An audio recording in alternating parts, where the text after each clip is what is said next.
Hello friends, आज आपण आलो आहे पुस्तक आणि मी या सदरामध्ये. आणि आज आपल्याबरोबर एक खूप वेगळं व्यक्तिमत्व आहे. ते म्हटलं तर सोशल आंतरप्रेन्योर आहेत. आजच्या भाषेत बोलत झालं तर त्यांनी भरपूर समाजकार्य केलं आहे आणि नुकतंच त्यांचं पुस्तकामुळे ते आपल्यासारख्या म्हणजे शहरी भागातल्या बऱ्याच लोकांना परिचित झालेत. पण त्यांची खरी नस ही ग्रामीण भारतात जुळलेली आहे. असे प्रदीप लोखंडे सर. सर नमस्कार. तुमचा प्रवास खूप चित्तथरारक आहे. मी पुस्तक वाचलं ते आणि त्याच्या प्रेमात पडलो काइंड ऑफ. आणि नंतर मग तुमच्याशी संपर्क वगैरे सगळ्या पुढच्या गोष्टी झाल्या. या सगळ्या प्रवासात काही पुस्तकांनी तुम्हाला हात दिला का, किंवा कुठल्या पुस्तकानं तुम्हाला घडवलं का? आणि पुस्तकापेक्षा मला मुख्यतः जर तुम्ही म्हणाल तर घडवलं ते आजूबाजूच्या लोकांनी. पण पुस्तकाचा सहभाग हा असा होता की ते कोणीतरी वाचत होते आणि मला सांगत होते. कारण माझी त्यावेळेला ही कपॅसिटी पण नव्हती की मी पुस्तक विकत घेऊ शकेन. पण मी कायम एक प्रयत्न केला की जे लोक वाचत आहेत, जे लोक वेगवेगळ्या लोकांच्या संपर्कामध्ये आहेत आणि वेगवेगळ्या विषयाचं आपल्याला ज्ञान त्यांच्या एक्सपर्टाईजमधनं मिळेल अशा लोकांच्या कायम संपर्कात राहिलो, जरी त्यांनी सहकार्य केलं नाही सहकार्य केलं तरी. कारण आजच्या तरुण पिढीचा हाच थोडासा म्हणजे मला एक नेहमी दुःख जे वाटतं ते असं आहे की एकदा कोणाकडे तरी गेलं, त्याने आपल्याला जर काही सहकार्य नाही केलं तर त्याला आपण कम्प्लिटली फुल्ली मारून टाकतो. तसं न करता कायम आपण हे ठेवलं पाहिजेत की त्याच्याही काहीतरी अडचणी असू शकतील आणि अशा लोकांच्या तुम्ही संपर्कात असला पाहिजेत की जे वाचन करतात, वेगवेगळ्या विषयावरती बोलतात, वेगवेगळ्या विषयाचं त्यांना ज्ञान आहे. कारण इथून पुढचा जमाना असा होत जाणार आहे की हा एक्सपर्टाईज जमाना होणार आहे. की पूर्वी जी म्हण होती जॅक ऑफ ऑल आणि पण ॲक्च्युली मास्टर ऑफ नन होतं. पण आता काय होणार आहे की तुम्हाला जर खरोखर जगात यशस्वी व्हायचं असेल तरी कुठल्या तरी एका विषयाचं सखोल ज्ञान आवश्यक आहे. मग त्यासाठी पुस्तक हे भयंकर मोठं माध्यम होणार आहे. कारण त्या विषयातली 20, 25, 50, 100, 200 पुस्तकं वाचलेल्या व्यक्ती आणि ती पुस्तकं तुम्ही वाचली पाहिजेत, एवढं मला नम्रतेने यांना सगळं तरुणांना सांगायला आवडेल. आणि मला एक आनंदाची बातमी काय मी सांगतो तुम्हाला. आम्ही ग्रामीण भागात काम करतो. आता ह्यात हे तुम्ही पाडारे पण काही जण ग्रामीण भागातले असाल. असा बराच वेळेला भ्रामक संकल्पना आहे की तिथे कुणी काही वाचतच नाही आहे. तर तसं काही राहिलेलं नाही आहे, तसं काही नाही आहे. तिथेही मोठ्या प्रमाणावर आज वाचन केलं जातं. आणि पुस्तकाचं सगळ्यात मोठं मर्म काय ते मी तुम्हाला सांगतो, न विचारता सांगतोय तुम्ही, तर ते हे आहे की कोणत्याही वेळेला जेव्हा तुम्ही पुस्तक वाचाल ते तुम्हाला दरवेळेला नवीन काहीतरी शिकवतं. उदाहरणार्थ तुमचं आज कोणाशी तरी भांडणं झालं आहे आणि तुम्ही एक पुस्तक वाचलं तर ते तुम्हाला वेगळं शिकवतं. तुम्ही भयंकर आनंदात आहात आज आणि तेच पुस्तक परत जर वाचलं तर ते तुम्हाला वेगळं काहीतरी शिकवतं. आज तुम्ही पुस्तक वाचलं आणि परत 5 महिन्यांनी वाचलं, परत 13 महिन्यांनी वाचलं तर ते पुस्तक तुम्हाला काहीतरी नवीन शिकवतं. म्हणजेच मला सांगण्याचा उद्देश असा आहे की त्याच्यात जसे आईवडील, जसे गुरुजन, तसा हा पुस्तक मोठा तुमचा गुरु आहे. आणि त्याला नम्रतेने शरण जा, तुम्हाला त्याचा आयुष्यभर फायदा होईल. म्हणजे मी नेहमी लोकांना सांगतो की तुम्ही जगातला अगदी सगळ्यात मोठा माणूस घ्याच. कोण? तर जगातला सगळ्यात मोठा माणूस माझ्या दृष्टिकोनात आहे बराक ओबामा, म्हणजे जे अमेरिकेचे प्रेसिडेंट आहेत. आता हे झालं एकदम मोठं उदाहरण. मग तुम्ही महात्मा गांधी घ्या, तुम्ही रवींद्रनाथ टागोर घ्या, का अगदी तुम्ही अमिताभ बच्चन घ्या आणि शाहरुख खान घ्या. आज अमिताभ बच्चन जेव्हा कुठलंही वाक्य एक बोलतात त्याच्यामध्ये जी एक शान असती ती का येते, त्याचं कारण असं आहे ते जे भयंकर मोठ्या प्रमाणावर वाचन करतात ते कोणत्याही विषयावर ज्या वेळेला बोलायला जातात त्यावेळेला त्याचा ते पहिल्यांदा अभ्यास करतात, त्यावरची ती पुस्तकं वाचतात, तेव्हा ते त्यांची जी डायलॉग डिलिव्हरी आपल्या लँग्वेजमध्ये जे आपण म्हणतो त्या उत्कृष्टतेचं कारण असं आहे की ते प्रत्येक शब्द समजून घेतात आणि जे त्यांचे श्रोते आहेत त्याला कुठल्या शब्दाला जोर दिला तर आवडेल ह्याचा अभ्यास करूनच ते त्या श्रोत्यांसमोर सांगतात. म्हणून ते आपल्याला जास्त अपील होतं. आणि मी त्यांचं सिनेमाचं बोलत नाही आहे, तुम्ही त्यांना असंही जेव्हा ऐकता तेव्हा तुमच्या हे लक्षात येतं. आणि ह्या जगामध्ये ज्यालाही कोणाला सक्सेसफुल व्हायचे, मग तो गावातला असो, शहरातला असो, परदेशातला असो, काही कुठलाही असो, त्याला बोलता आलं पाहिजेत. आणि बोलता जर यायचं आहे तुम्हाला तर तुम्हाला वाचता आलं पाहिजेत. आणि जर तुम्ही ते वाचन केलं नाही तर तुम्हाला बोलता येत नाही. आम्ही मागच्या 2 वर्षापासून एक उपक्रम राबवतो आहे. त्या उपक्रमाचं नाव आहे ज्ञानकी वाचनालय. ज्ञान म्हणजे नॉलेज आणि की म्हणजे त्याची चावी. तर ज्ञानाची चावी आम्ही ग्रामीण भागातल्या विद्यार्थ्यांपर्यंत नेण्याचा एक प्रयत्न करतोय काय की अतिशय छोट्या गावातल्या माध्यमिक शाळेमध्ये एक वाचनालय उघडतोय. त्याचं वैशिष्ट्य असं आहे त्या वाचनालयाचं, ह्या सगळ्या वाचनालयाची जी ज्ञानकीची मॉनिटर आहे ही त्या गावातली माध्यमिक शाळेत जाणारी 7वीतली मुलगी आहे आणि ह्या सगळ्या वाचनालयाचे जे डोनर आहेत त्या सगळ्या महिला आहेत शहरातल्या. म्हणजे आम्ही का केलं हे, कारण मला काही वेळेला असं दुःख होतं की माझ्याच देशातले लोक मला बराच वेळा विचारतात की आपल्या गावात शिक्षण आहे का अजून, तिथं मुली शिकतात का हो, तिथं महिला शिकतात का. दुःख होतं मला, भयंकर दुःख होतं. तर जगाला दाखवण्यासाठी आम्ही प्रयत्न केलेला आहे की ते शिकत नाही आहेत, त्या वाचन संस्कृतीचं जे वाचनालय आहे तिची मॉनिटर आहेत. तर तुम्ही ते जे काही तुमच्या डोक्यात खुळचट कल्पना आहेत, जे तुमचं घाणेरडं परसेप्शन आहे ते कृपया काढा. आपला देश बदलतोय, तिथेही बदलतोय, थोडासा वेळ लागणार आहे. आणि ही असं ओरड न करता, त्याच्यावरती त्याच्या अडचणी न सांगता आम्ही हे उत्तर शोधून मागच्या 535 दिवसामध्ये 1000 गावात वाचनालय उघडली आणि त्यामुळे 3 लाख विद्यार्थ्यांना आज त्याचा फायदा होतोय. आणि त्यामध्ये आम्ही 180 पुस्तकं देतो. पुस्तकं कोणती देतो? अग्निपंख, बटाट्याची चाळ, सुधा मूर्ती, सुनीता विल्यम्स, अशी सगळी छान छान, म्हणजे कुठल्याही मुलाच्या आणि मुलीच्या डोक्यात येणाऱ्या कुठल्याही विषयाचं कमीत कमी एक तरी पुस्तक त्यामध्ये आहे असं आम्ही बघितलेलं आहे. तुम्ही ड्रामा म्हणा, संगीत म्हणा, तुम्ही सेक्स म्हणा, तुम्ही डिझास्टर मॅनेजमेंट म्हणा, सगळ्याचं तरी एक प्राथमिक पुस्तक त्याच्यामध्ये आहे. अशा पद्धतीने ही वाचनालय उघडतोय. 3 लाख विद्यार्थ्यांपर्यंत पोहोचलेत. पण ह्याच्यापेक्षा त्याची सक्सेस स्टोरी ही आहे, त्यातल्या एकूण 50,000 पेक्षा जास्त विद्यार्थ्यांनी पुस्तक वाचल्याची पत्र आम्हाला पाठवली. ह्याच्यापेक्षा काय, म्हणजे ती संस्कृती तिथे मुरली आहे. आम्ही मुरवण्याचा चांगल्या पद्धतीने प्रयत्न करतोय.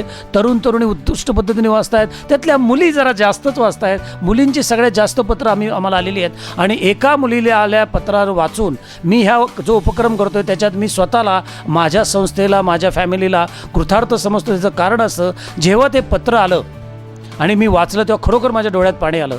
का आज झालं आहे काय आपल्या देशात, हा बहुतेक आपल्या या विषयात आजचा विषय नाही आहे, पण मला पर्पजली सांगायला आवडेल. तो म्हणजे प्रत्येक घरामध्ये, प्रत्येक आईवडिलांना असं वाटायला लागलेलं आहे, माझा मुलगा किंवा माझी मुलगी ही फक्त मास्टर ब्लास्टर, शेनशाह किंवा गान कोकिळ याच्या खाली काही नाही.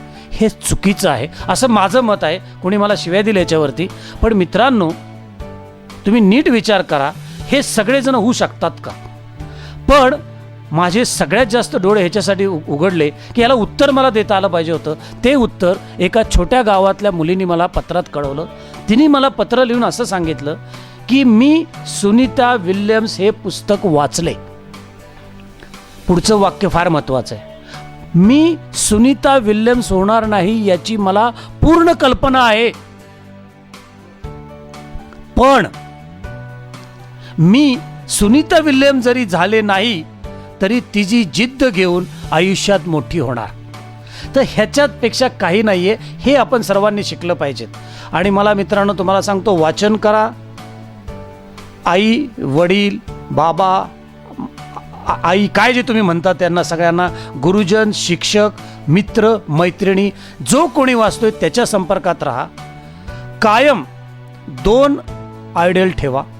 आपल्याकडेच गडबड ही झालेली आहे की एकदम काहीतरी मोठा आयडियल डोक्यात ठेवायचा आणि मग तो अचीव होत नाही आणि मग गडबडी चालू होतात आणि फ्रस्ट्रेशन येतं.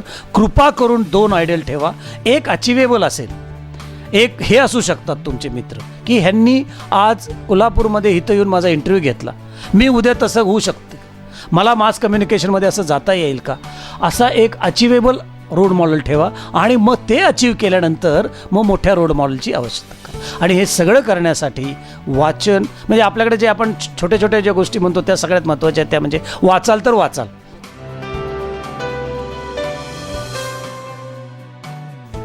वाद, सामाजिक प्रश्नांसाठी, वादग्रस्त विषयांवरती संवाद, विधायक जाणीवेसाठी, सकारात्मक विचारांशी एक असा कार्यक्रम जो दर सोमवारी कोल्हापूरकरांसाठी सादर होतो.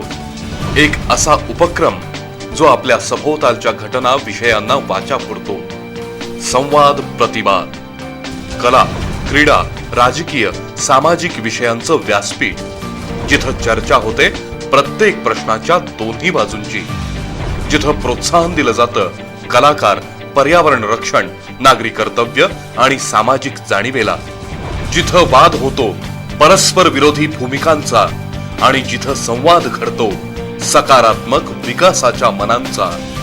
संवाद प्रतिवाद दर सोमवारी रात्री 10 वाजता आणि मंगळवारी सकाळी 10 वाजता पहा फक्त बी मूवीजवर. तुम्ही असं सांगितलं की आता तुम्ही वाचायला लागला, जेव्हा तुम्ही इतरांना तेव्हा तुम्ही पण खूप वाचलेलं आहे.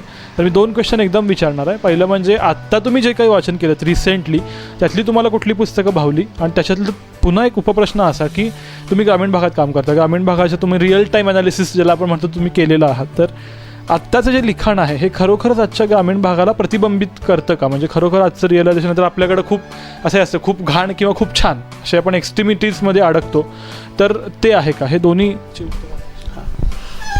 मुख्यतः मी आत्ता जी काही रिसेंटली पुस्तकं वाचली त्यामध्ये मी जे मुलांना देतो तीच सगळी पुस्तकं वाचली. म्हणजे मी बटाट्याची चढ आत्ता वाचलं, मी नापास मुलांची गोष्ट हे आत्ता वाचलं, आणि मला बरं झालं कारण मी पण त्यातलाच एक, कारण मी पण कधीतरी नापास झालेलो एक मुलगा आहे आणि माझं फार शिक्षण झालेलं नाही, आणि त्यातनं मला आत्तासुद्धा मला उर्मी मिळाली की मी अजून नवीन काहीतरी करू शकेन. मला सुधा मूर्तींच्या थैलीभर गोष्टी वाचल्या मी.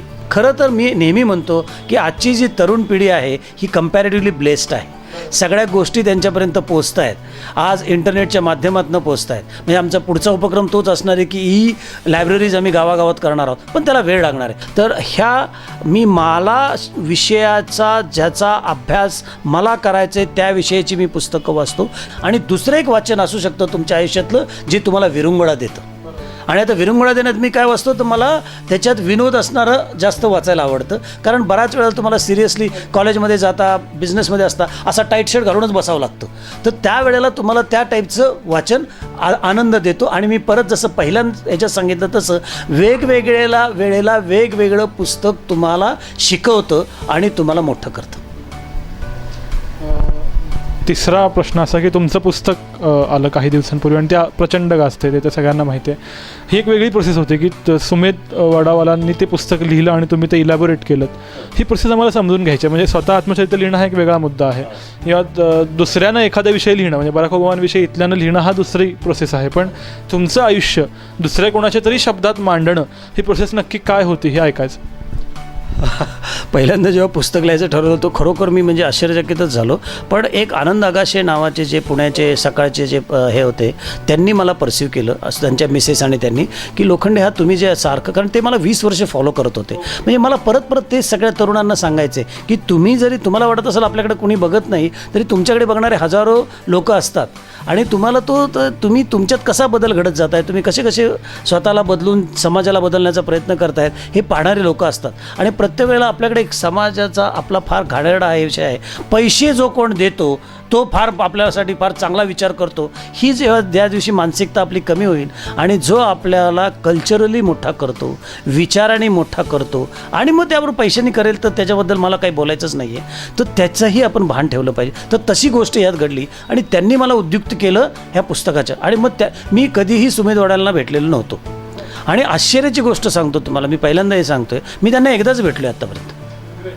एकदाच भेटलो आहे मी त्यांना आत्तापर्यंत पुस्तक लिहिण्याच्या पहिल्यांदा, आणि त्यानंतर एका कार्यक्रमात आम्हाला प्रमुख पाहुणे होतो म्हणून. तर ते एकदा भेटलो आणि मी सगळं माझ्या आलेले कटिंग्स वगैरे असे सगळे घेऊन गेलो. त्यांनी असे 1 मिनटं बघितलं आणि सगळं बाजूला ठेवल्याचा काय उपयोग नाही म्हणले मला. तर एखादा म्हणजे इतका आशेने तुम्ही तिथे गेला की अरे ह्यातनं हे सगळं पुस्तक लिहून टाकतील असं माझा भ्रम झाला, आणि त्यांनी ते बाजूला ठेवून दिलं. ते म्हणले असलं काही जमणार नाही, मला तुम्हाला माझ्याशी बोलावं लागेल. आता ही फार मोठी स्टोरी मी अगदी थोडक्यात सांगतो. आणि मग त्यांनी काय केलं की मी पुण्यात आणि ते मुंबईत, ते रोज सकाळी मला 5:45 वाजता फोन करायचे, आणि 5:45 ते 7:15 आम्ही रोज बोलत होतो 180 डेज.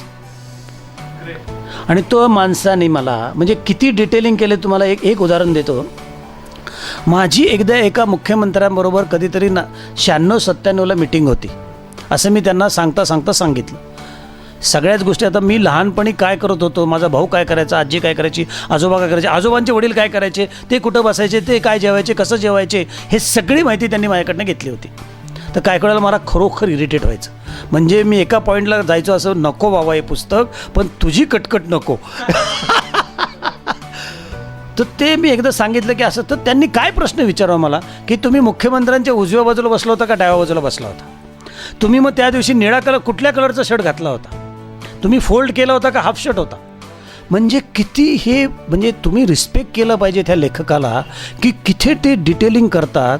कारण त्यांना त्यांचं म्हणणं असं होतं, मला ते एक वाक्य त्यांचं फार आवडतं. ते म्हणले तुम्ही सांगणार हो, पण वाचकाला काय वाचायला आवडेल हे मला कळतं, आणि ते मला कळतं ते मला जर मांडायचे तर तुम्हाला 100 जेव्हा सांगाल त्यातली एखाद्या वेळेस मी 2 वाक्य घेईन.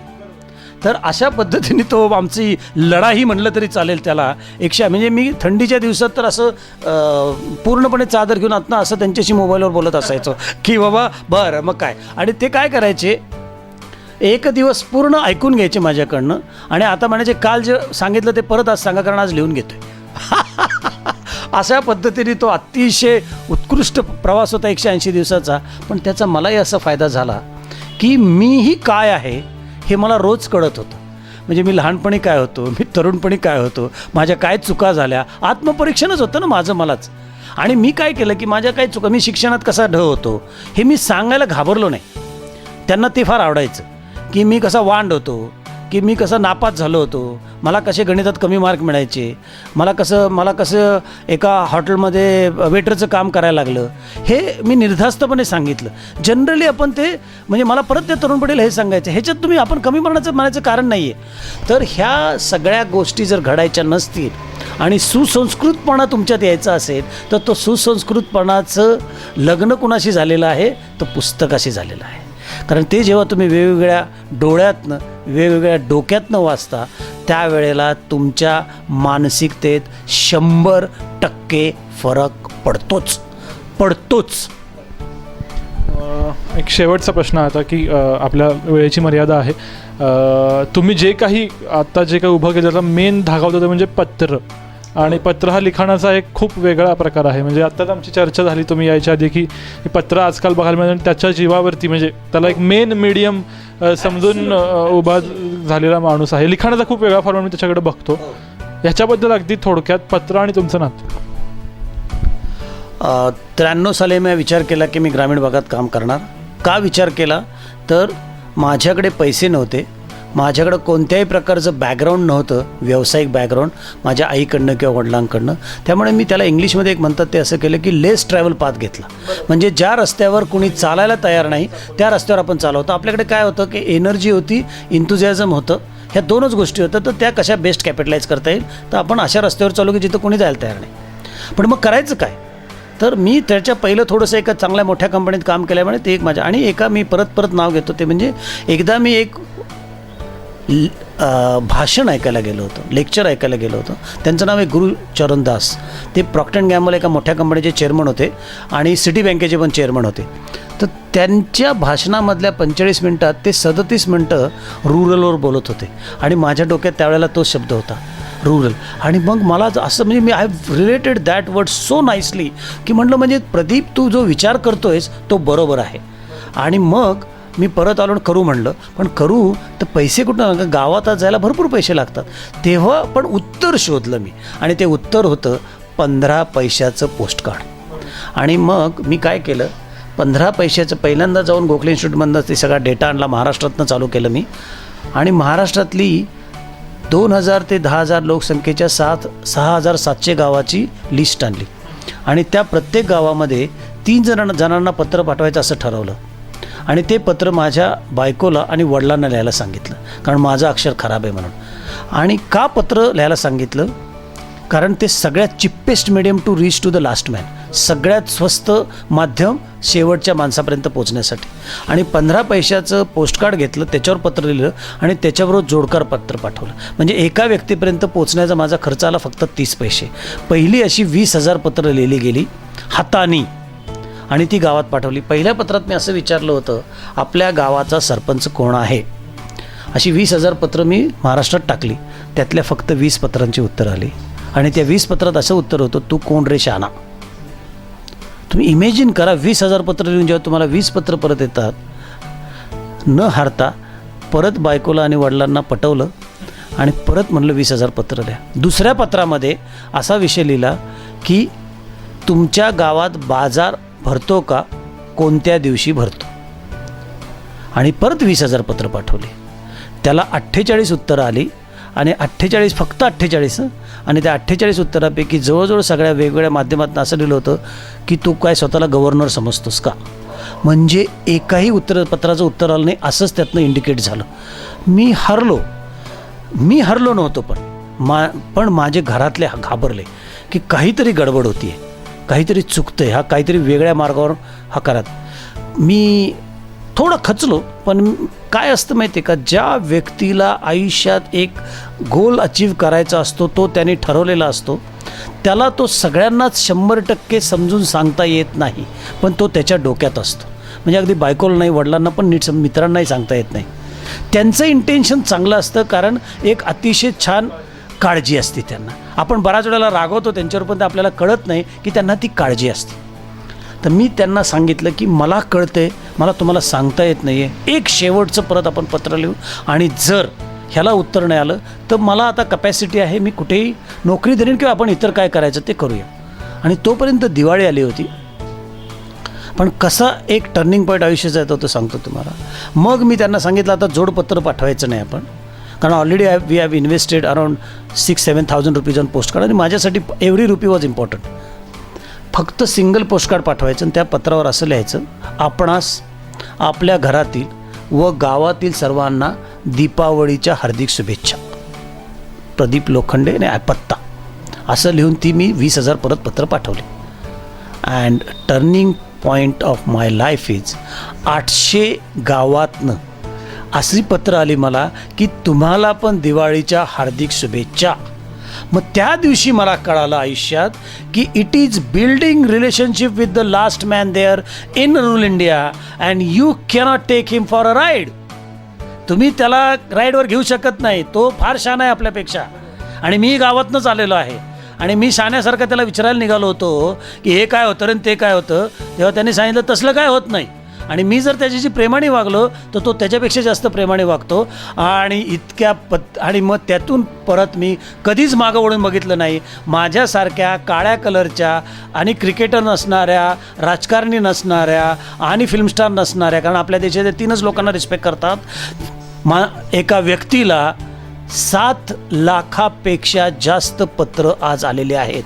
आणि तुम्हीसुद्धा कुणी पाठवू शकता, आणि पत्ता एवढाच आहे, प्रदीप लोखंडे, पुणे 13. काहीही लिहायचं नाही. भारतभरातनं आणि जगभरातनं पत्र आमच्यापर्यंत पोचतं, आणि ह्या सगळ्या पत्रांना उत्तरं दिली गेलेली आहेत, आणि त्याच्यावरती मी हे सगळं जे काय ते उभं केलेलं आहे आज. 2 गोष्टी खूप महत्त्वाच्या या बोलण्यात जाणवल्या. ते म्हणजे पहिले म्हणजे गुरुचरण दास. त्याचं कारण असं की नुकतंच मी त्यांचं इंडिया अनबाउंड माझ्या बरोबर आहे, आणि ते वाचतोय तर मला कळतंय की नक्की काय तुम्हाला म्हणायचं आहे. 100पैकी 99 बरोबर.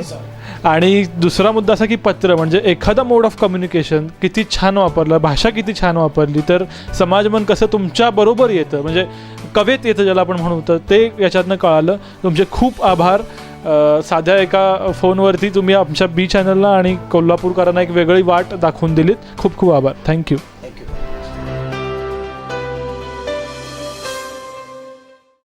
टॅरो कार्डच्या माध्यमातून आठवड्याचं भविष्य सांगणारी मालिका टॅरो वाणी पहा दर शनिवारी रात्री 10 वाजता फक्त चॅनल बी वरच. कसा जाईल येता आठवडा जाणून घ्या टॅरो कार्डमधून. टॅरो वाणी पहा दर शनिवारी रात्री 10 वाजता फक्त चॅनल बी वरच.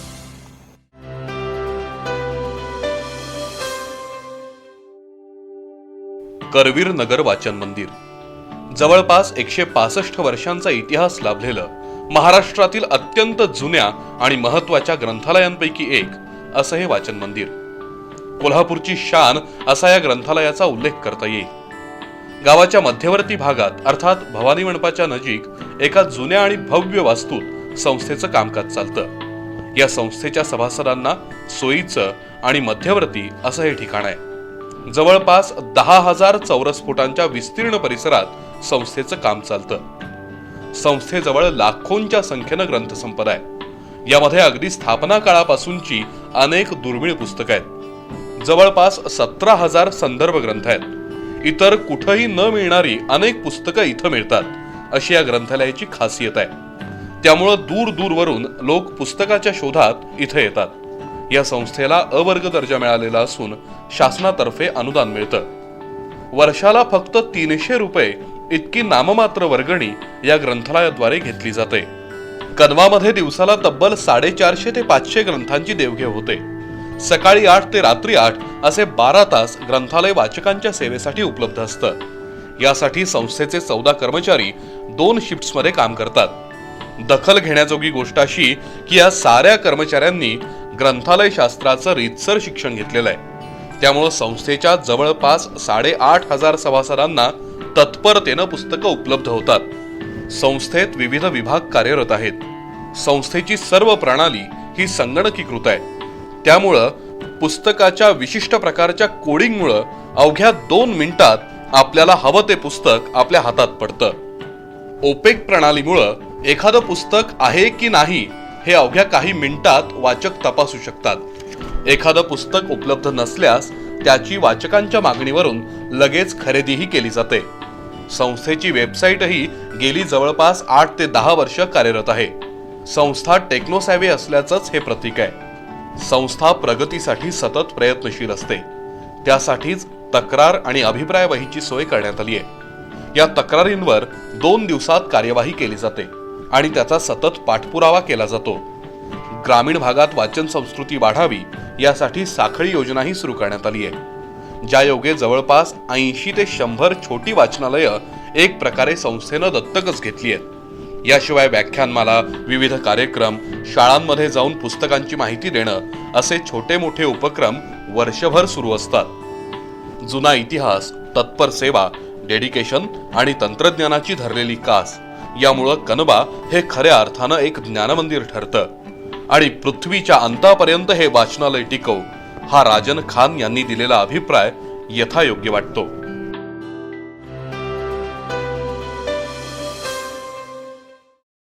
हाय फ्रेंड्स, आज आपण बोलणार आहोत ते खूप मोठ्या आणि जागतिक व्यक्तिमत्वाबाबत. ते व्यक्तिमत्व आहे तुमचं, आमचं आणि आपल्या साऱ्या देशाचं लाडकं श्री स्वामी विवेकानंद. एक महत्त्वाची गोष्ट अशी की हे वर्ष हे स्वामी विवेकानंदांचं सार्धशती वर्ष आहे. म्हणूनच या वर्षात त्यांच्याविषयी वाचणं, त्यांच्याविषयी ऐकणं ही खूप महत्त्वाची गोष्ट आहे आणि खरी गरज आहे. मला काळ एक प्रश्न पडतो की आपल्या साऱ्यांना स्वामी विवेकानंद नक्की माहीत आहेत का? म्हणजे तसबीर, एखादी त्यांची असणारी तसबीर कार्यालयातली, एखादी मूर्ती किंवा फार फार जर त्यांची असणारे फेमस 1-2 कोट्स, अगदीच गेला बाजार यूट्यूबवरती असणारं त्यांचं भाषण, या पलीकडं आपण त्यांचं काय ऐकलंय, काय वाचलंय. पण या पलीकडे जाऊन त्यांचं खूप मोठं काम आहे, प्रचंड काम आहे आणि ते आपण समजून घ्यायची गरज आहे. पण ते समजून कसं घेणार? पुस्तकं तर लाख आहेत, पण ती बरीचशी इंग्लिश, हिंदी आणि इतर भाषात आहेत. पण या सगळ्या पलीकडे जाऊन मराठीतले एक पुस्तक त्यांच्याविषयी समग्र माहिती देतं आणि ते पुस्तक आहे शोध स्वामी विवेकानंदांचा. मनोविकास प्रकाशनानं काढलेलं आणि डॉक्टर दत्तप्रसाद दाभोळकर यांनी लिहिलेलं हे पुस्तक. विवेकानंदांना आपण वेगवेगळ्या चौकटीत बांधत आलो. त्यांच्याविषयी अनेक समज, अनेक गैरसमजही झाले. पण या साऱ्याला छेद देऊन विवेकानंद एक माणूस म्हणून किती मोठे होते आणि एक तत्ववेत्ते म्हणून किती मोठे होते हे सगळं हे पुस्तक सांगतं. त्यांच्या जीवनातले अनेक महत्त्वाचे प्रसंग, अनेक गोष्टी यात पुस्तकात अगदी सविस्तरपणे आलेले आहेत. एक भान विवेकानंदांबाबतीतचं आपल्याला देतं. जेव्हा आपण आपला एखादा आयडॉल मानतो तेव्हा त्याचं जगणं समजून घेणं हे आपलं प्रमुख कर्तव्य असतं. ते कर्तव्य पार पाडायचं असेल तर माझ्या दृष्टीनं तरी या पुस्तकाला पर्याय नाही आणि वेगवेगळ्या वादविवादांच्या पलीकडे हे पुस्तक जातं.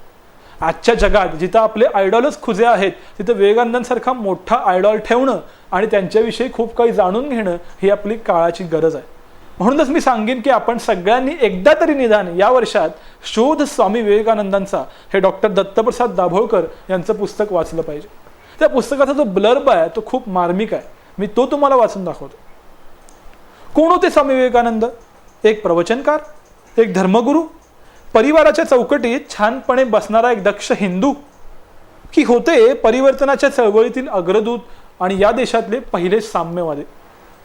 आजचा हिंदू धर्म हा धर्म नव्हे, हा आहे सैतानाचा बाजार, असे स्पष्ट मतप्रदर्शन करणाऱ्या स्वामी विवेकानंदांची खरी ओळख करून देणारं हे पुस्तक. हा ब्लर्बच खूप स्फोटक आहे, पण त्याच्या पलीकडे जाऊन खूप सारी माहिती हे पुस्तक देतं आणि म्हणूनच मस्ट रीड ठरतं.